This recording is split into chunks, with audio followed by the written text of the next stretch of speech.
Coucou tout le monde, c'est Letty. Bienvenue dans cette nouvelle vidéo pour Crazy Little Craft. Aujourd'hui, la réalisation d'une mini carte carrée et de son enveloppe assortie. J'avais vraiment eu envie d'utiliser ce petit lapin et de lui faire tenir quelque chose. Et le quelque chose en question, eh bien, c'est le tampon cadeau qui est en ce moment disponible chez Crazy, à savoir le trèfle à 4 feuilles. Donc ce petit lapin, je vais le poser dans une bordure d'herbe. Comme c'est elle qui est au premier plan, il faut donc que je la tamponne la première. J'ai envie aussi d'avoir un petit cadre blanc, je trouve que ça fait très printanier ce contraste du blanc autour avec des couleurs au milieu.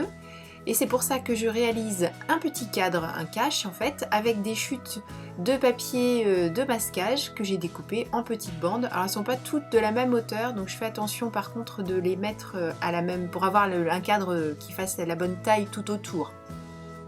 Donc l'idéal c'est quand même de les couper toutes de la même largeur, comme ça on n'a pas ce genre de problème de mise en place. J'ai fait en sorte aussi que ma bordure d'herbe se positionne de telle manière que là où l'herbe est la moins haute, c'est l'endroit où je vais positionner mon lapin. C'est pour ça que vous ne m'avez pas vu tamponner la bordure d'herbe en une seule fois, mais faire un petit raccord. On peut la tamponner en une seule fois, mais moi j'avais vraiment envie qu'on voit un maximum du lapin. Donc c'est pour ça que j'ai choisi de mettre ce petit bord, la hauteur la moins importante, au milieu de ma carte. Vous voyez, avec des petits jeux de masquage, on peut très facilement poursuivre la bordure d'herbe et ainsi faire exactement ce que l'on souhaite. Maintenant qu'elle est tamponnée, je la protège.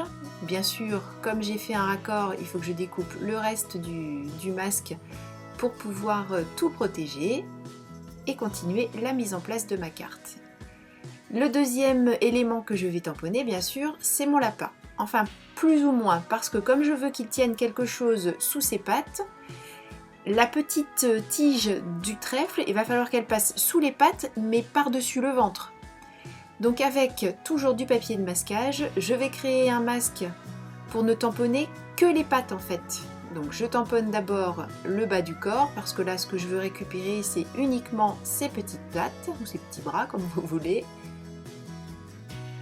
Je fais ensuite un autre masque, cette fois-ci de la totalité du lapin. Alors je sais, il y a ceux qui sont disponibles dans la planche, mais là vous allez voir, je vais faire un trou au milieu. Donc le lapin entier de la planche de masquage fournie avec la planche de tampon, je vais le garder pour d'autres réalisations. Là voilà, j'enlève ce que l'on a mis de côté précédemment.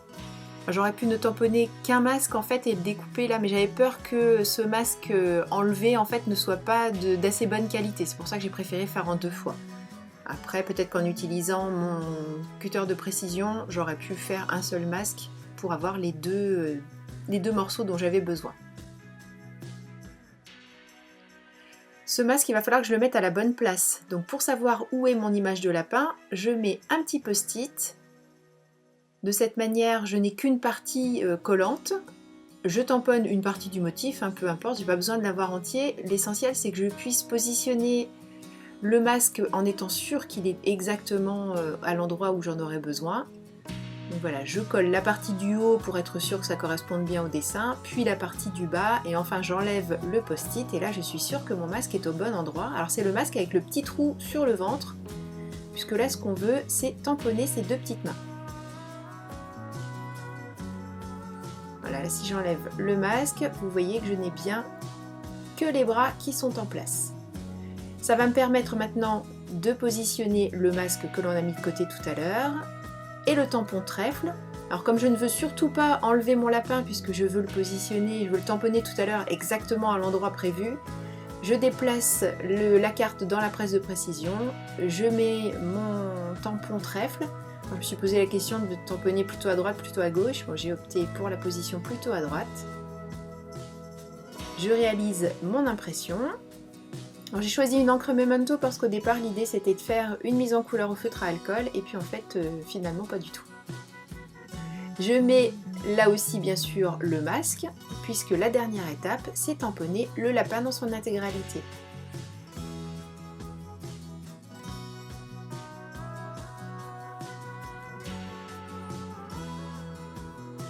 Et maintenant je vais pouvoir positionner le masque du lapin. Alors cette fois-ci je prends le masque qui est fourni dans la planche de tampon. Puisque là je ne fais pas de découpe.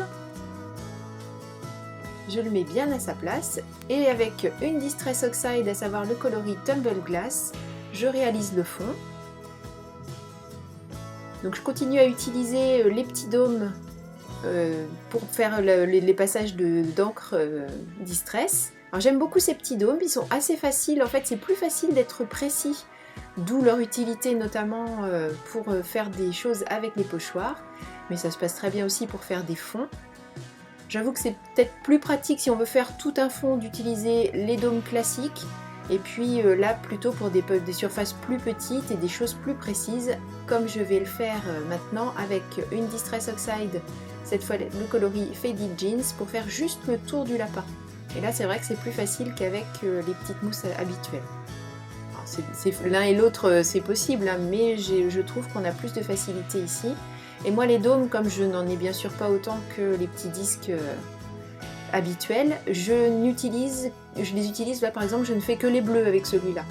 Et ça se passe très très bien. Si j'ai besoin de repasser sur du bleu clair, je passe le dôme sur mon petit chiffon microfibre et je peux tout à fait passer du bleu foncé au bleu clair sans problème. J'enlève les masques, enfin pas tous, je n'enlève pas les masques du bord, parce que je vais d'abord mettre en couleur l'herbe sous mon lapin, et pour que ce soit encore plus simple, eh bien, j'ai opté pour les crayons de couleur. De cette manière, je suis sûre, j'aurai pas de diffusion de l'encre à alcool, enfin des feutres à alcool pardon, sous le masque. Alors ça se passe dans 98% des cas très bien, mais je me suis dit je vais m'éviter un souci éventuel et utiliser les crayons de couleur. Rien de bien sorcier, hein. Pour l'herbe, une seule teinte. Le trèfle, je vais faire quand même 2 teintes, parce que dans les trèfles, dans la réalité, on voit bien là les petits dessins noirs, il y a 2 tonalités de vert qui font ce petit motif. Donc je vais essayer de les reproduire, en tout cas de me rapprocher de quelque chose d'un peu plus réaliste avec 2 tonalités de vert. Et ensuite le petit lapin dans des tons de gris, sauf pour le ventre et les oreilles qui seront dans des tons de rose. Oui, je sais, le ventre des lapins n'est pas rose, sauf celui-ci, le lapin Crazy a le ventre rose, et il faut le savoir. Et pour ce qui est de fondre les couleurs, eh bien j'ai un crayon de couleur qui est un blender en fait. La mine est faite de telle sorte qu'elle permet de fondre les couleurs entre elles, un peu comme on peut le faire avec la solution de mélange pour crayon de couleur, mais là je trouvais que c'était plus simple de faire avec ce crayon de couleur blender.